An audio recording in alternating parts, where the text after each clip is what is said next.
바랍니다. 이제 하나님 말씀 함께 나누겠습니다. 하나님의 말씀입니다. 경청하십시오.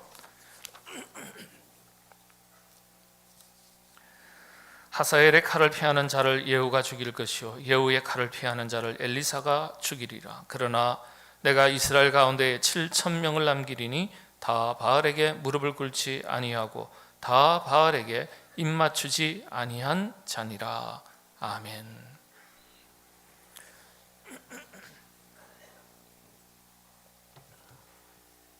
오늘부터 다시 구약 성경 강의를 이어가도록 하겠습니다.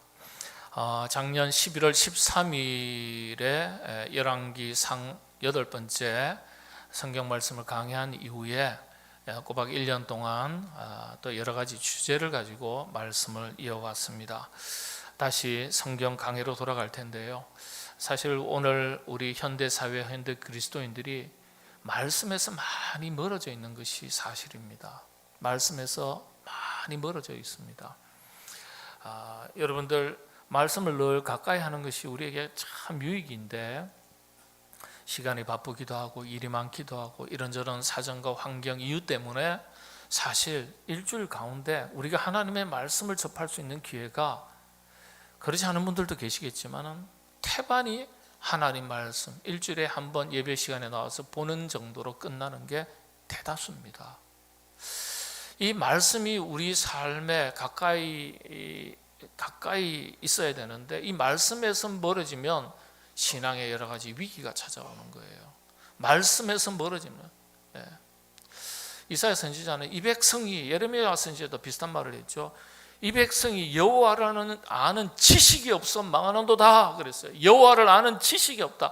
하나님의 말씀을 아는 지식이 없다. 하나님의 말씀을 알아가지 못하니까 하나님의 말씀에서 멀어지니까 망한다 그랬어요. 망한다. 그게 옛날 말이 아니에요. 지금도 마찬가지입니다. 신앙의 위기는 삶의 환경의 위기가 아니라 말씀에서 멀어지는 것이 위기예요. 이 위기가 닥칠 때 다른 위기들이 연거푸 찾아오는 거예요. 연결되어 있는 거예요. 그래서 말씀을 다시 한번 우리 성경 공부하듯이 찬찬히 살피겠습니다. 열왕기를 마친 뒤에는 이제 신약 성경으로 넘어가서 신약 성경 강해로 이어가겠습니다. 계속 말라기까지 하려면 제가 은퇴할 때까지 해도 못 마칠 것 같아요. 10년 세월 했는데 겨우 창세기에서 열왕기까지 왔으니까요. 이거 그래서 신약 성경 복음서로 갔다가 조금 더 갔다가요.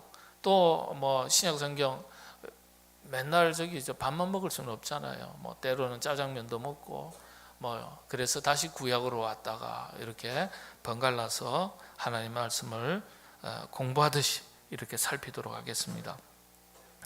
성경 말씀 이야기를 읽다가 보면 이해 못할 내용들이 참 많이 나옵니다. 제가 목사지만은 성경 말씀을 정말 많이 보지만은요.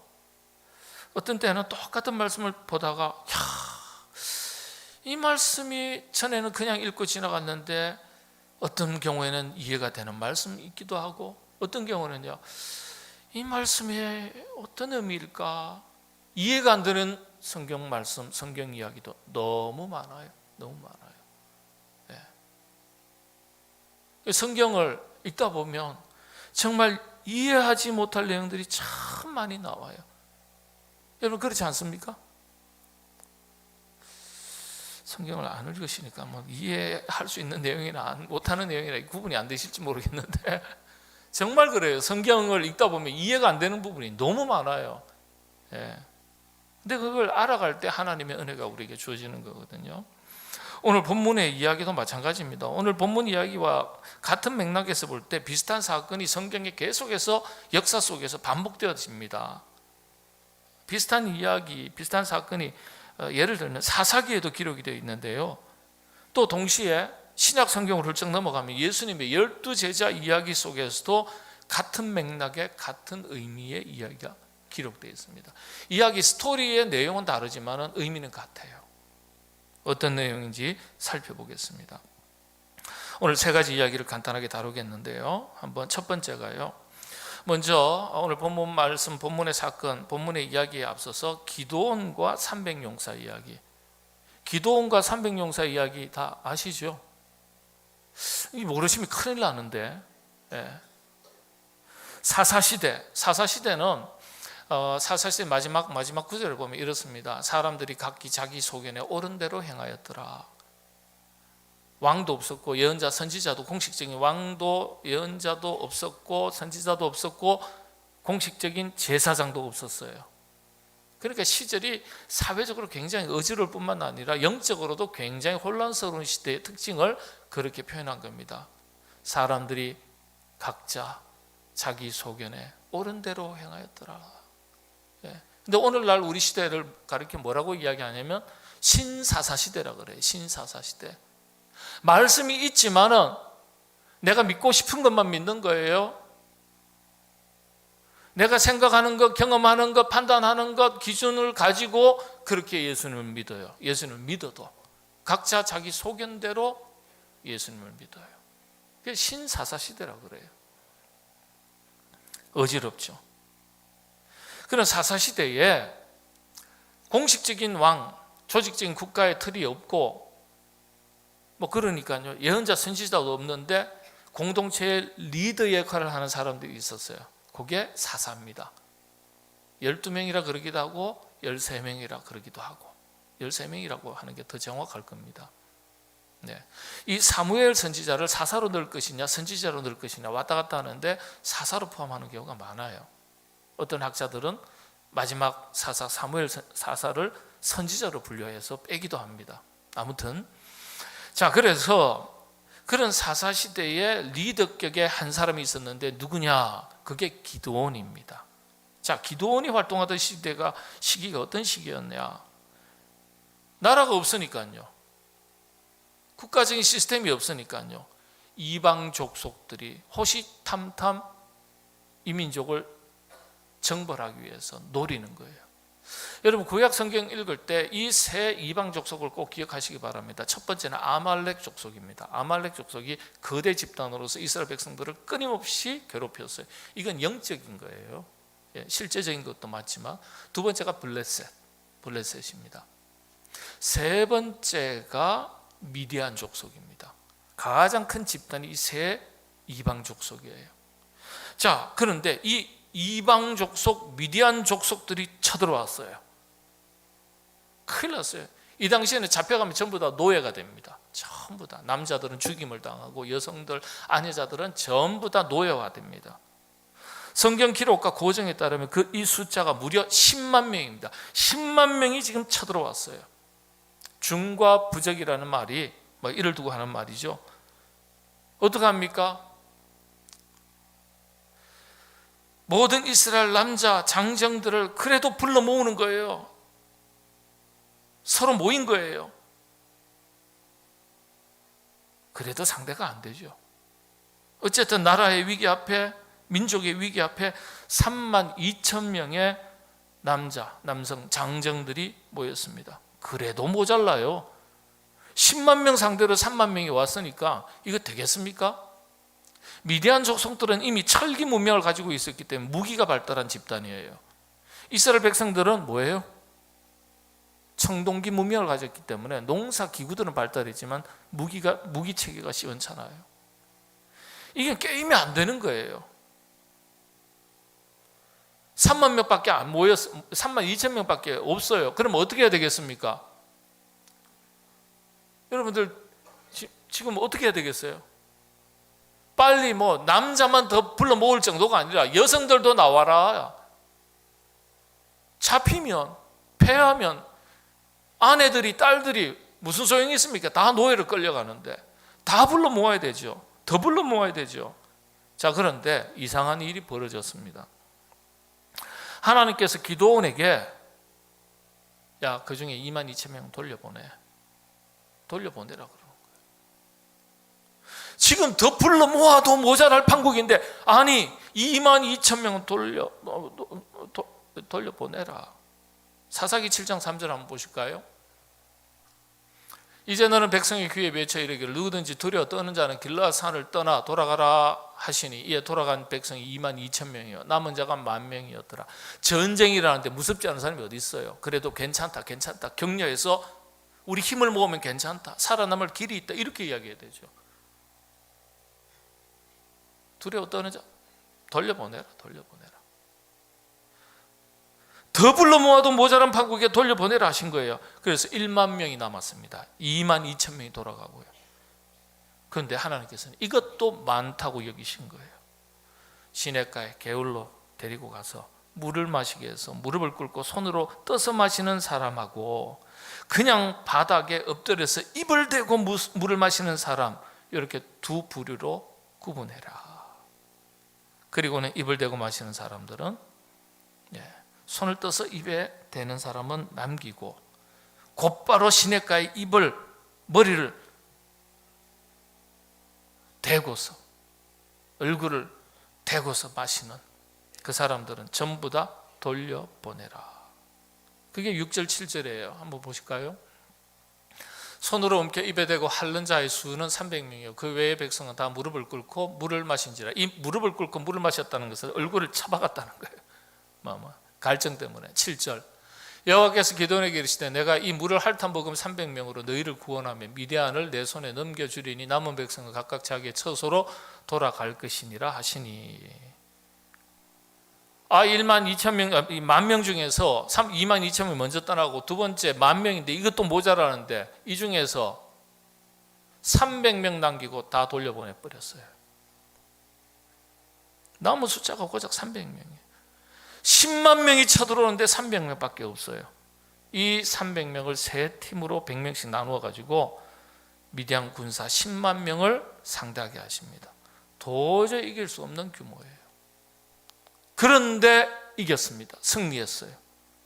사람의 상식으로는 일어날 수 없는 일이 일어났습니다. 기적이 따로 없지요. 이와 같은 상황에서는요, 한 사람이라도 더 불러 모으는 것이 사람들의 일반 상식입니다. 그런데 왜 하나님은 상식에 반하는 일을 엘리야 선지자에게 명령하셨을까? 하나님의 길은요, 숫자, 사람의 힘과 능력에 달린 것이 아닌 것을 보여주시고 깨닫게 하시려는 거예요. 그래서 이사야 선지자에게 하신 말씀이 생각나죠. 우리가 여호와의 생각은 너희의 생각과 다르고 여호와의 길은 너희의 길과 다르다. 하나님은 사람을 수를 줄이셨어요. 왜 줄이셨을까요? 사람들의 일반적인 상식은 수를 늘려야 돼요. 그런데 하나님은 수를 줄이셨어요. 이유는 용사를 찾으셨기 때문이에요. 용사를 찾으셨기 때문에. 준비된 믿음의 용사를 찾으셔서 미디안 군대를 물리치시고 새로운 시대를 열어가시기 위해서 용사를 찾기 위해서 그렇게 하신 거예요. 사람은 수를 모으지만은 하나님은 수를 줄이셨어요. 여기에 메시지가 있습니다. 어느 시대나 하나님은 하나님께서 쓰실 믿음의 용사를 찾고 계시는 거예요. 단순히 숫자만 채우는 것은 의미가 없습니다. 하나님은 믿음의 용사를 들어 쓰신 거예요. 지금 시대도 마찬가지입니다. 믿음의 용사가 필요한 시대예요. 코로나19 팬데믹으로 인해서 사방팔방 그리스도인의 수가 성도가 줄었다고 아우성입니다. 교회 학교가 반토막이 났다고 말합니다. 3분의 1 토막이 맞다고 말합니다. 통계가 그걸 정확하게 보여주고 있어요. 괜찮아요. 시대가 어려우면 어려울수록 하나님은 때때로 그 수를 줄이시고 다시금 용사를 찾으시는 거예요. 우리 모두 교회가 어려움을 겪는 시대에 이 시대를 새롭게 변화시켜 나갈 믿음의 용사를 찾으실 때 저희 여러분, 우리 교회가 바로 기도원 300용사와 같은 그런 믿음의 용사가 될 수 있기를 바랍니다. 네. 두 번째 이야기, 오늘 본문 이야기입니다. 엘리야 시대 이야기입니다. 엘리야 시대는 이스라엘 백성들이 이제 남과 북으로, 우리 한국이 남한과 북한으로 나뉘어졌듯이 이렇게 분열이 되어 있었어요. 그런데 북이스라엘에서 활동했던 선지자가 엘리야 선지자입니다. 굉장한 선지자죠. 근데 당시에 북이스라엘이 남유다보다 훨씬 잘 살았어요. 왜냐? 북이스라엘은 철기 문명이에요. 남유다는 청동기 문명을 갖고 있어요. 그러니까 먹고 있고 사는 것이라든지 여러 가지 흔히 하는 말로 산업이 훨씬 더 발달되어 있습니다. 그러면 하나님의 은혜니까 참 뭐 이렇게 좋은 세상 만나서 여호와도 잘 섬기고 정신 차리고 우리가 그렇게 하나님의 뜻을 따라 살아가자 이러면 참 좋을 텐데, 이 북이스라엘은요, 악한 왕들이 줄을 이었어요. 줄을 이었어요. 그리고 온갖 우상 숭배와 악행을 서슴지 않았습니다. 하나님의 말씀을 선지자들이 전해도요, 왕들은 물론이고 백성들은 눈 하나 깜짝이지도 않아요. 오히려 왕이나 백성들이나 바알을 섬기는 것이 더 횡행했습니다. 바알을 섬기는 산당, 여사제들이 더해져 가고, 그리고 그것을 따르는 무리들이 우죽순처럼 퍼져나가는 거예요. 이걸 보고서 엘리야 선지자가 막 하나님의 말씀을 선포하고 회개를 촉구했는데 도무지 이게 들을 귀가 없는 거예요. 들어먹지를 않는 거예요. 그러니까 엘리야가 낙심이 돼서 주저앉아 있는 거예요. 그게 열왕기상 19장 내용입니다. 19장 쭉 쳐져 있는 거예요. 에휴, 망하든지 말든지 말씀을 이렇게 전하는데도 정신도 못 차리고 회개도 안 하고 하나님 벌이나 주십시오, 확 쓸어버리시죠, 뭐 이렇게 이야기했는지 모르겠지만 그런 건 성경에 없어요. 또 믿으시면 안 돼요. 네. 근데 낙심한 것은 분명히 나와요. 제가 말씀 구절을 일일이 찾지 않겠습니다. 막 낙심을 했어요. 그랬더니 그때 여호와 하나님께서는 엘리야 선지자에게 나타나서 야야 힘내라, 그리고 엘리사에게 기름을 부어서 선지자로 세워라, 동역자를 세워주시는 거예요. 그리고 하사엘이라는 사람하고 예후를 왕으로 세워라 지시를 하세요. 그게 오늘 15절 16절에 있습니다. 한번 읽겠습니다. 여호와께서 그에게 이르시되 너는 내 길을 돌이켜 광야를 통하여 다메섹에 가서 이르거든 하사엘에게 기름을 부어 아람의 왕이 되게 하고, 너는 또 님시 아들 예후에게 기름을 부어 이스라엘의 왕이 되게 하고, 또 마벨 무홀라 사밧의 아들 엘리사에게 기름을 부어 너를 대신하여 선지자가 되게 하라. 말씀대로예요. 엘리사 선지자 세워라. 그 다음에 하사엘과 예후를 왕으로 세워라. 요렇게만 말씀하시지 않고요, 더 있다. 그게 18절이에요. 18절. 그러나 내가 이스라엘 가운데에 7,000명을 남기리니 다 바알에게 무릎을 꿇지 아니하고 다 바알에게 입 맞추지 아니한 자니라. 걱정하지 마라. 시대가 어두웠지만 이 악한 세대에 맞서서 하나님의 나라를 지켜갈 사람이 7,000명 있다. 손에 붙여주겠다. 두 왕과 엘리사 선지자 그리고 두 왕과 7,000명을 가지고 바알을 물리쳐라, 이렇게 명령하신 거예요. 그래서 엘리사가 두 명의 왕과 7,000명의 용사를 데리고 당시에 우두머리격인 아람 왕 벤 하닷, 그리고 32명의 아람 왕들, 그리고 10만 명의 적군을 대적해서 이기도록 합니다. 승리하도록. 자, 열왕기상 20장 1절 한번 보겠습니다. 아람의 벤 하닷 왕이 그의 군대를 다 모으니 왕 32명이 그와 함께 있고 또 말과 병거들이 있더라. 이에 올라와서 사마리아를 에워싸고 그곳을 치며. 목사님, 왕이 너무 이름이 많아가지고 이해도 안 되고 어지럽습니다. 간단 명료하게 조금 그렇게 가르쳐 주시면 안 될까요? 예. 그렇죠. 근데 공부는 쉽게 하는 게 아니라 어렵게 하는 거예요, 원래. 예. 근데 기드온에게 300용사가 있었다면 엘리야와 엘리사에게는 7,000명의 용사가 있었어요. 이들을 통해서 역사를 바꾸셨어요. 여러분들, 왕이 왜 이렇게 많나 할지 모르겠지만 당신은 도시국가 중심이어서 도시 하나에 왕이 한 명입니다. 이것이 연합체가 돼서 그 중에 제일 강한 한 사람을 전체 왕으로 또 세웁니다. 이때 적군의 우두머리가 벤 하닷이라는 왕이었어요. 그리고 도시 32개가 있었고 32명의 왕이 있었던 거예요. 이게 연합체예요. 그런데 엘리야 엘리사를 따르는 왕은 2사람이에요. 벤하닷을 따르는 왕은 32명이에요. 2대 32예요. 16배가 많아요. 결과는 상상밖에 없어요. 20장 29절에 보면요, 이렇게 기록되어 있습니다. 진영이 서로 대치한지라 7일이라 7째 날에 접전하여 이스라엘 자손이 하루에 아람 보병 몇만 명을 죽였다고요? 10만 명을 죽였다. 7천 명이 10만 명을 죽였다는 거예요. 기드온 용사 300명이 얼마 죽였다고요? 10만 명을 무찔렀다. 이들을 통해서 하나님은 역사를 바꾸신 거예요. 자, 이 두 이야기가 무슨 이야기입니까? 사람은 숫자가 많아야 돼요. 물리적인 힘과 능력이 있어야 돼요. 이것저것 다 갖춰야 돼요. 갖춰야 된다라고 그렇게 말합니다. 그런데 하나님은 숫자가 중요한 게 아니에요.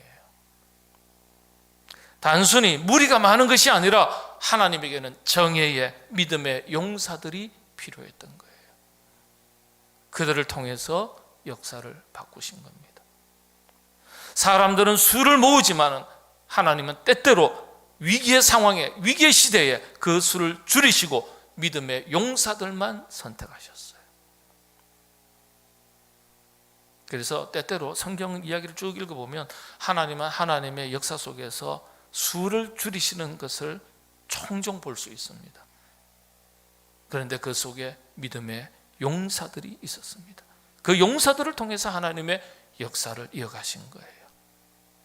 구약에만 있는 것 같습니까? 그렇지 않아요.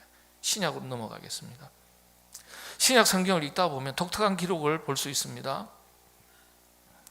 마태복음 23장 1절을 한번 보겠습니다. 이건 같이 한번 읽겠습니다. 시작. 무리와 제자들에게. 그 다음 마가복음서 8장 34절. 무리와 제자들을 불러 이르시되 누구든지 나를 따라오려거든 자기를 부인하고 자기 십자가를 지고 나를 따를 것이니라. 마지막 하나 더, 마가복음 10장 46절. 그들이 여리고에 이르렀더니 예수께서 제자들과 허다한 무리와 함께 여리고에서 나가실 때에, 자, 거기까지요. 무리와 제자, 제자와 무리, 무리와 제자. 예수님께서 무리와 제자를 불러 모으셨다. 이 이야기가 복음서에 계속해서 반복됩니다. 반복되어 기록되어 있어요. 제자들을 불러 모으셨다 이렇게 기록하신 것이 아니라 무리들도 부르신 거예요. 무리들도 불렀어요. 불러서 나오게 했다는 거예요. 무리는 누구이고 제자는 누구입니까? 여러분, 무리는 그냥 예수님을 좋아서 쫓아간 사람이 아니에요. 그 무리를 부르셨다 그랬어요. 부르셔서 모았다 그랬어요. 무리 역시 따르는 사람들이에요. 요즘식으로 말하면 예수님 믿는 사람들, 교회 다니는 사람들이에요. 성도들이에요. 그리스도인들입니다. 그런데 성경이 왜 무리들과 제자들을 부르시고 이렇게 구분지어서 기록했을까요? 이유가 있는 겁니다. 그들이 다 제자는 아니라는 메시지가 여기 담긴 거예요. 그래서 무리를 따로 표현하시고 제자를 따로 표현하신 거예요. 부르시기는 무리도 부르셨고 제자도 불렀어요. 둘 다 불렀어요. 여기에 메시지가 있는 거예요. 제자는 무리와 다른 거예요. 주님은 무리를 통해서 하나님의 나라를 확장하신 게 아닙니다. 제자들을 통해서 복음을 선포하셨고 하나님의 역사를 성취해 나가신 거예요. 우리가 생각할 때는 이왕 천국 복음을 전하신다면 사람들을 가능한 최대한으로 불러 모으셔야 돼요. 부르시고 모으셔야 돼요. 그런데 예수님은 그 무리들 중에 12제자만 제자로, 12명만 제자로 선택하셨어요. 수를 줄이신 거예요. 수를 늘리신 게 아니에요. 복음서를 가만히 읽다 보면 왜 무리와 제자, 무리와 제자 이렇게 표현했을까? 그런데 앞서 보면은 설명을 보면은 무리와 제자를 불러 모으시고 이렇게 표현되어 있습니다. 기록되어 있어요. 12제자를 통해서, 무리가 아닌 12제자를 통해서 하나님의 위대한 역사, 복음의 역사, 영혼 구원의 역사를 성취해 나가신 거예요. 교회는 숫자 노름하는 데가 아닙니다. 신앙의 역사는 숫자에 달려있지 않은 거예요. 기도원의 300용사를 통해서, 엘리야, 엘리사의 7,000명의 용사를 통해서 다 알 수 있지 않습니까? 세계 역사 가운데서도 이런 사례들이 종종 있습니다. 최고의 강군을 이야기할 때 스파르타 군인을 자주 언급하죠. 아테네 피데스 장군이 이끄는 1만 명의 군사가 있는데요.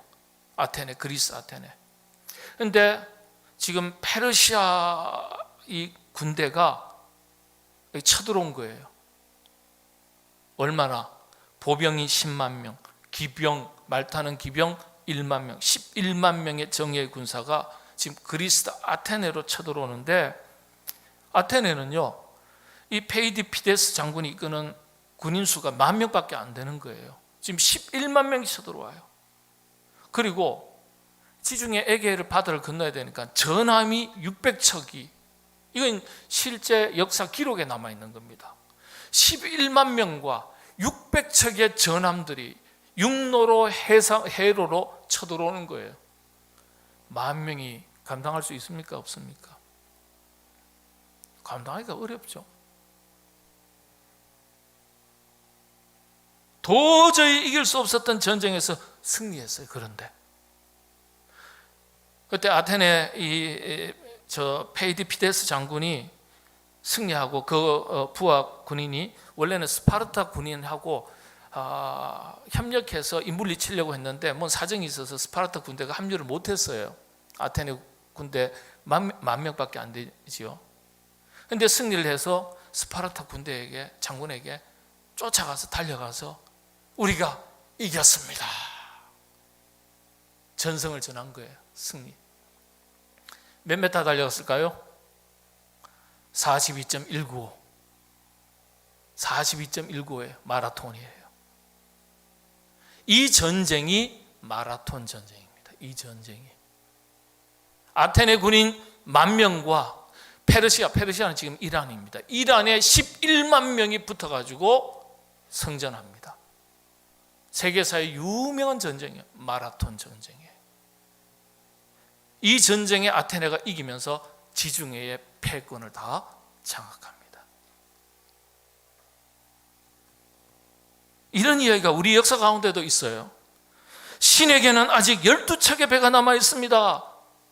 이순신 장군의 서해 유성룡의 징비록을 보면요, 제 방에 이 책이 있어요. 읽어보면 참 많은 것을 생각하게 해주는 책이에요. 임진왜란 당시에 명란해전에서 13척의 배를 가지고 이순신이요, 외적 133척과 상대해서 승리합니다. 13척과 133척, 10대 1이에요. 10,000명 대 10만 명이에요.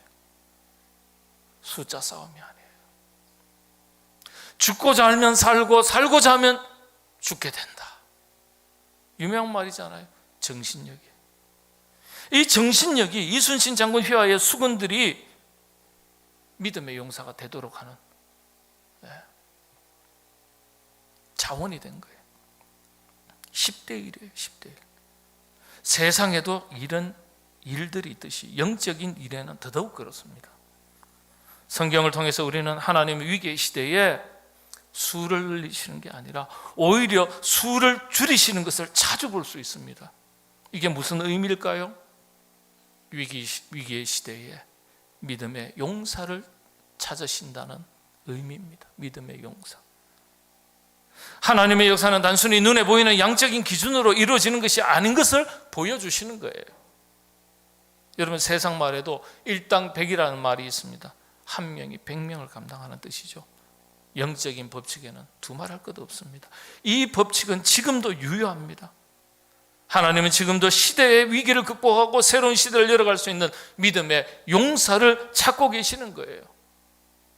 그래서 얼마나 모이는가 보다도 그 속에 믿음의 용사들이 얼마나 있는가, 이게 그 공동체 집단의 힘과 능력인 거예요.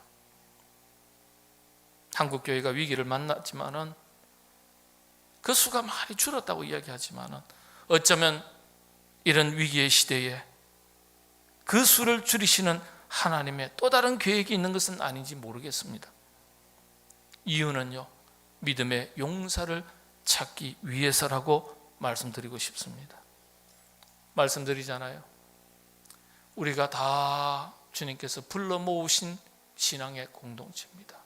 그런데 성경은 분명하게 다 불러 모으셨지만은 무리와 제자들을 다 부르시고 모으셨다, 이렇게 기록해요. 다시 말씀드리면 우리 안에는 무리가 있고 우리 안에는 제자가 있다는 뜻입니다. 여러분은 무리입니까? 아니면 제자입니까? 스스로 돌아보시기 바랍니다. 하나님은 믿음의 용사를 찾아서 다시 일어서게 하시고 새로운 부흥의 시대에, 복음의 시대를 열어 가실 줄로 믿습니다. 저와 여러분, 우리 교회가 이런 교회, 이런 성도가 다 되시기를 바랍니다. 기도하겠습니다. 주님, 무리가 아니라 제자가 되게 해 주옵소서. 기도원의 300용사가 되게 하여 주옵소서. 엘리야 엘리사의 7,000용사가 되게 하여 주옵소서. 시대가 어렵다고, 위기를 맞았다고 말하지만은 주여, 믿음의 용사를 들어서셔서 하나님의 역사를 또다시 부흥의 역사로 이끌어 가시는 분이 하나님이신 줄로 믿습니다. 그런 일에 우리 모든 성도들이 쓰임받게 하시고 우리의 신앙의 공동체가 그와 같은 신앙의 공동체가 되게 하여 주시옵소서. 예수님의 이름으로 기도하옵나이다. 아멘.